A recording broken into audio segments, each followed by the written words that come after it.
For Nigeria to grow economically, we've got to do something about the energy sector, the power sector.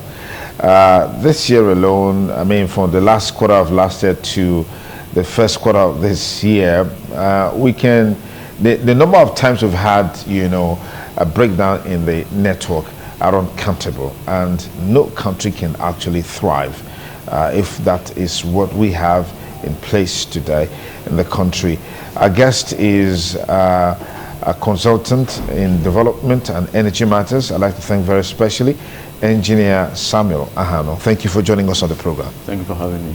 Okay, from some of the feedbacks that are coming forth, for us to put Nigeria on that trajectory of economic growth, we must get it right with our policies, initiatives and programs, particularly in the energy sector. But why is it that with so much investment, like we've heard in the past, lithium is still coming from that sector? If you want to perhaps give us an analysis comparatively, what we generate from our generators in our houses compared to from the national grid, I'm sure collectively what we put together from our generators outweighs that. What do you make of this? Okay, first, thanks again for having me. It's a long story, but the best way to handle it is to try and just bring it in simple terms that the layman can understand. First of all, Nigeria has a generating capacity of about 13,000 megawatts, clearly, which I believe it wouldn't even take anything to inject all that. At least 12,000 or 11,000 megawatts can be injected if the gencos want to. The reality is that the transmission lines are old and cannot handle a certain level of capacity. I don't have the exact figure, but I don't think they can even handle more than 12,000 megawatts. What that simply means that if you were to inject all that power into the grid, you may have the grid nice snapping off. So to invest in the Transco, you would need probably $5 to $11 billion. That's the reality. And that's what a lot of people do not want to talk about, and nobody wants to invest. Now, it's that, but there are simple alternatives and there are simple ways of handling it. This is a real picture. Now, let's remember that between 1958 to about 1963, what we had was the ECN, the Energy, Corporation of Nigeria. So I can't remember the full name, sorry. But that was all metamorphosed into NEPA, okay? The first coal station, one was in Lagos, that's around the Echo Bridge. And I think the other one was in Enugu. But anyway, we should also remember that our population just after the Civil War was probably about 55 million people. So if you divide the energy per capita, to an extent you could meet. Kainji Dam was built, I think between 65 to 68. It was done by an Italian company, and Kainji has an installed capacity of about 1,000 megawatts. I think it's only churning about 600. I've been to that dam severally. So you still have about 4 penstocks that can take probably another 200 to 300 megawatts if you implant generators in there. So the capacity is there. There's another coal power plant being built in Kogi State now. I think it's about 1,250 megawatts, which probably before the end of this year, it will be ready to start injecting power. So we really do not have too much of a problem on the generation, even though the 13,000 megawatts is still a mere insignificant sector. The diesel generators in Nigeria alone do about 16,000 megawatts. Gas generators rated over 700 megawatts, about 1 gig now. And then, so even if you have 20,000 megawatts today on the grid, let's assume the grid can even handle 40, and the gencos have multiplied to like 45, we'll still have a power problem. The reason is this: if you have 20,000 megawatts today, the national network system, putting the three arms together, would always be cheaper than running on diesel or any other source. And everybody will migrate from their diesel generators and come on the grids. You will have an instant grid collapse immediately.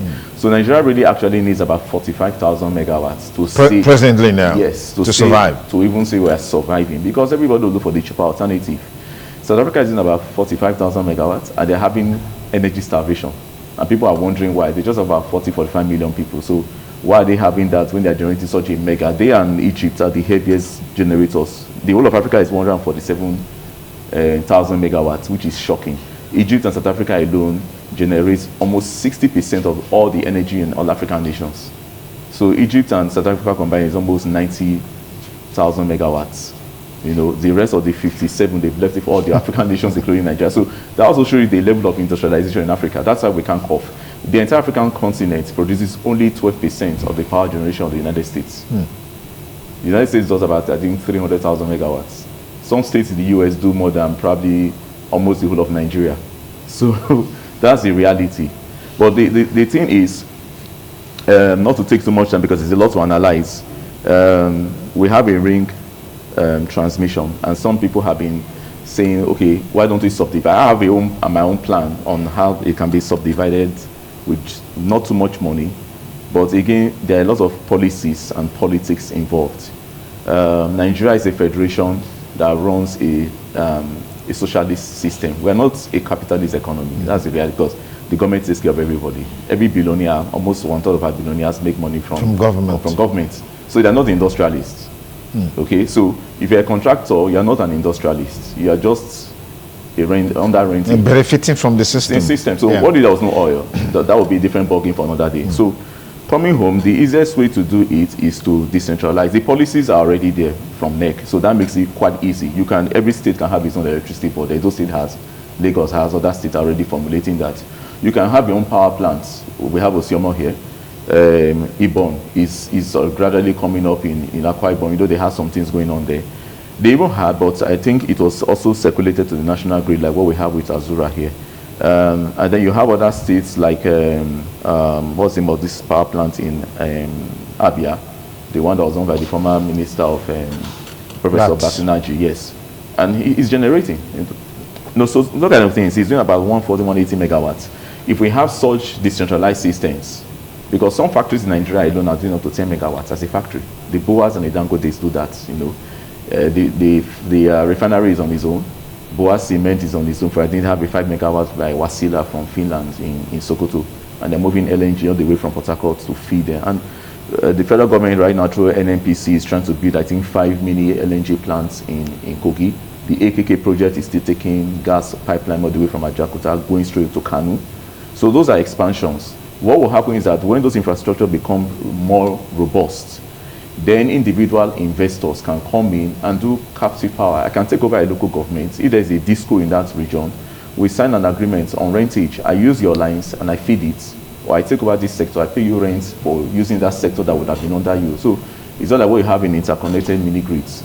The truth of the matter is that people are not investing into power for 3 reasons. One, Nigerians don't like long-term investments. We are quick fix people. Also because of the fear of inflation and government policies. 2, a lot of people do not understand the power sector. Those who invested in it, like the banks put 750 billion, they didn't know what, I don't think they knew what they were investing in it, because if they had known that its power is long-term, it's not like rail. If you buy a train, your grandchildren will inherit the money on the train. So they didn't see that. It was like cash. I put my money in, then tomorrow I get it back. 15 years, they're still waiting to get your money back. So they couldn't understand the templates.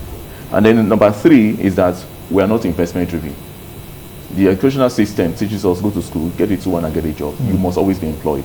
So the rich entrepreneur in Nigeria is the market woman in other markets or a kiosa who can't speak English, only is thumbprint the bank, but has a business enterprise that takes care of her children, sends them to uni, they graduate and still wait for their mother to give them money to go and run an interview. So when you have that kind of cycle of 400,000 core members every year, you're going to create a system where the old and young don't understand investment. That's why we don't have factories. And that's why there's unemployment. So all these solutions to try and get employment will not work until a country becomes industrial. The same thing is all discussing the dollar. Ever since the president floated the dollar, people have complained, but I won't go into that. But that's the reality of Nigeria's predicament. While our naira is not strong, it will only be strong when your trade of balance is good. What do you give out to the international community? Only crude. And crude brings almost 90% of shady money, and every governor comes to take. How can governments be going to Abuja to collecting money? It's only showing that we are purely a socialist country that waits for that the president will give you money and you share. So you can't take care of yourself. That's not a federation. That's a unitary system. So we have a federal constitution that is actually unitary law. We are socialists like the former Soviet Union. It is when every state, if you are doing cassava, you export, you take care of your people. In the era of the Western region, we saw that happen during the regional system. With cocoa and the West built. The West had a TV station that had, I guess, before Canada and France. We had UCH in Ibadan, where foreigners used to come and train in UCH. UCH was one of the best universities in the world. So what happened? I mean, that was the vision of how because he had vision and he understood. And if you notice, the West was growing. OUK, University of Ibadan, Unilag, Yabatek, 1948. These were even pre-independence.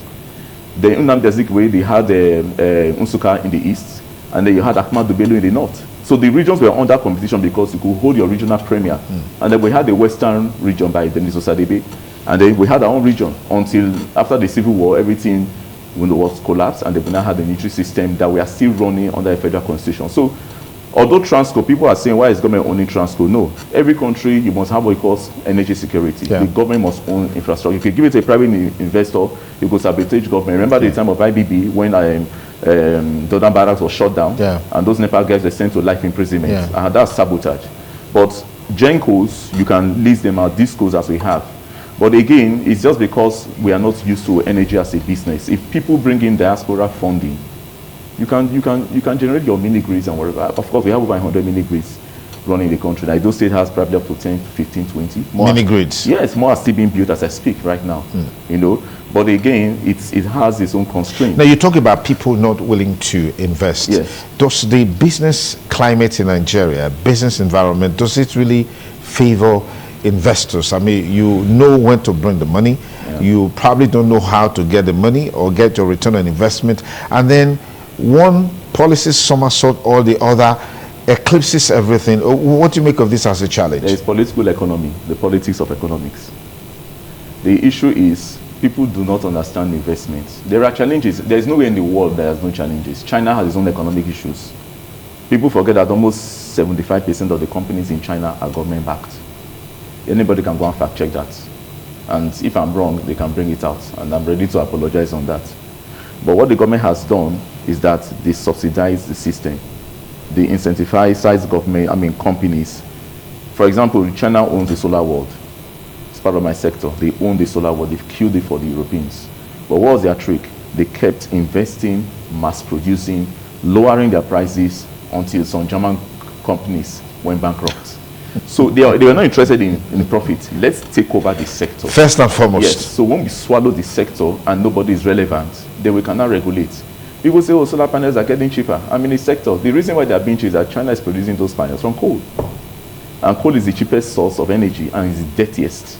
And the other funny thing is that a solar panel, for example, 50% of a solar panel's cost is the electricity cost. So if a solar panel is 100,000 naira manufacturing cost, 50,000 naira is the electricity used in the factory to make it, not the aluminum, not the glass on the cells. So if I'm making it by solar to produce solar, the 100,000 naira solar panel will be 300,000 or more, because the electricity cost will be very high. You know, so that's why we're looking at Tari, oh, Bande is 200 naira, and people are still screaming. I said, why are you screaming? Generator, diesel now is between 800 to 900 naira per unit. Yeah. Gas is between 150 to 220 if you're using CNG or LNG. So gas is still the cheapest as we have in the country. Okay. Now solar has become a bit cheaper after it, but solar is cheaper than diesel. Now let's talk a little bit about recent development we've seen so far with the Minister of Power, Adebayo Adelabu, coming on board.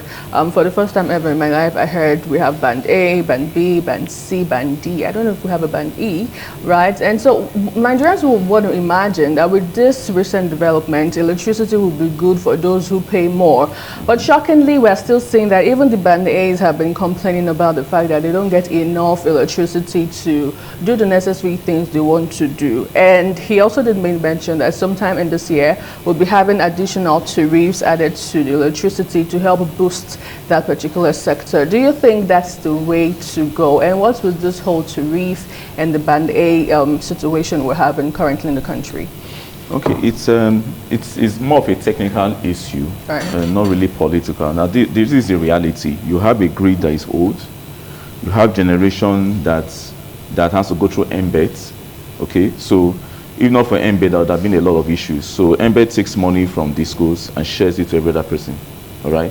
Don't forget that if you own a disco, even if you own a dam, a hydroelectric dam like Kainji Shiroro, and there's a dam in Jos Shema, but it's a private dam. It's at the onset, I think 1920s, it's about the oldest dam in Nigeria, but it's producing power.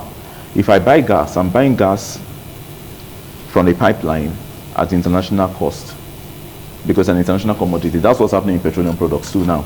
So this is the issue. I buy gas I don't get my money back. How am I going to run my factory? Now, I can't go to the market and buy maybe 10,000 tubers of cassava to produce ethanol or industrial starch. And then after I produce it, I buy 10 trucks at about 100 million naira. And then when I sell, I'm supposed to give me back my 120 million, and he's telling me that he doesn't have the money. How am I going to pay staff, run the factory, pay government taxes, and the rest of them? So power is also an industry. Let's not forget that it's a commodity. Electricity is a commodity, but it's what you call an intangible commodity. You can't hold it. So the government's own policy is according to what the government wants. Every country has its own policy. Now, let's not forget, because we make a lot of complaint a lot in Nigeria, which is understood. But let's not forget that countries like China took some very hard measures. Countries like Singapore took. In Singapore, if you spit on the floor, you'll be arrested. But you can do that in the US. You spit on the floor in Singapore, you go to the police station and explain yourself. So will you not say that that is hard? It depends on how you want to look. The Singaporean government, when they started, paid civil servants so highly so that they will not be corrupt. That's what the government policy. United States can't pay that kind of money. So the issue is that the tariffing, yes, was meant to make the sensation. If we remember, in the 70s, Nigeria also had segmentation for petrol. You had super. Our parents need those ones. We don't have it anymore now. We don't have a nutrient. Yeah, so if you couldn't buy that kind of petrol, you went for the lower grade. It's the same thing that is happening in the power sector. Yeah. The only complaint is that, yes, Band-Aid should have a certain amount of hours, but the constraints within the network is what is causing that. So it's a policy, but to make the policy work, the infrastructure is not there. Okay. Again, I think with time, things will get better when people begin to invest more. All right, let's quickly conclude with this.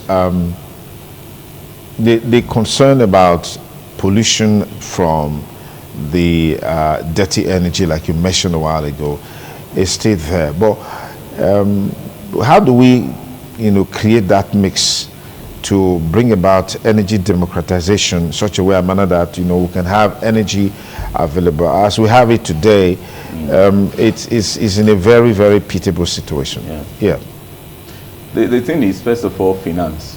I think that's just the primary thing. And then again, even this issue of carbon, these days now it's becoming a bit controversial. Africa generates only 4% of the carbon emission in the world. With all the firewood that people claim and always believe is one of the... So is this a hoax? It's a reality that we do for. The Europeans and the East Asians, who are the industrialists, they do the 96. So if we even reduce our carbon to 1%, what's 1% out of 96? So the Europeans who create the dirty fuel should be the first to go and reduce theirs. I mean, you don't bring a campaign to Africa. I mean, Dr. Adesina, who is the president of African Development, has said that before, that look, if you want us to, we are doing a lot in renewable energy here, right? AFD is putting a lot of money. But if you also want us to reduce our carbon to 1%, we will do it. You bring in the investments. Because you created the problem in the first place. Mining in Africa is not done by African companies. Africans don't have the kind of investment. That's why you have DR Congo crisis. South Africa is the only country that does heavy-duty mining. The companies are not black, no, they're not black-owned. They could be said to be South Africans, but they are white South Africans. So who really dirties the world? The American aircraft in the United States, local domestic flights, generates about 25% of the emission in their country. Can you run a plane on electricity? It's not possible for now. So the reality is, even if we need to reduce our carbon, I feel Africa has not even, we don't have a carbon problem. We have a power problem. Let's get our power sort our problem. Yes, when we are rich economically, then we cannot join the campaign. And mind you, there's even some other schools of thought who are still looking at this carbon. Is this really a real story? Because when we had bromate in bread, it wasn't a crime. When they now said bromate was bad, it now became a crime. So all the people that have been eating bromate in 1960, what has happened? What has happened? Have you paid them compensation? Who is going to pay the compensation? So for me, I think energy is a good business. But people should understand that there is no investment that doesn't have risk. Even in the United States, politics is affected by economy. Without mentioning names or anybody, there is no billionaire that doesn't have political influence, even in the US and China. So you play the political game so that you ensure that who is in power always gives you policies that support you. Remember what happened to Zelensky? When Trump, fans told him, you campaign for the Democrats, and now you're coming to sit down and asking for more weapons. That's the political score. All right. Thank you very much, Engineer Samuel Ahanor. It's always a delight to have you, talk with you like this. I hope to have you some other time.